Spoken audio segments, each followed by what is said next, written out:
पेट की किसी भी किस्म की दर्द हो, मसलन गुर्दे का दर्द, अपेंडिक्स का दर्द, मैदे का दर्द, आंतों में दर्द वगैरह में फ़कत 5 मिनट में दर्द से तड़पता हुआ मरीज सुकून महसूस करता है। सेहत के मुतालिक जानने के लिए पहले आप हमारे चैनल को सब्सक्राइब कर लें।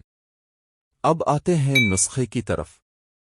अजवाइन देसी 100 ग्राम लेकर तवे पर नीम बरियां कर लें, फिर सुहागा 50 ग्राम लेकर इसको भी बरियां कर लें।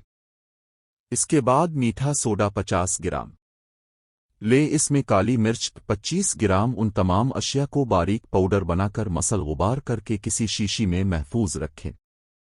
किसी भी मरीज की उम्र वगैरह को देखकर 1 ग्राम से 3 ग्राम तक दवा को नीम गर्म पानी से इस्तेमाल करवा दें। इंशाअल्लाह 5 मिनट के अंदर अंदर दर्द खत्म हो जाता है। काफ़ी मर्तबा तजुर्बा हो चुका है। अब भी बनाओ और लोगों का भला करो। इस नुस्खे को शेयर करें, हो सकता है कि आपके शेयर करने से किसी का भला हो जाए। ऐसी वीडियो देखने के लिए हमारे चैनल को सब्सक्राइब करें।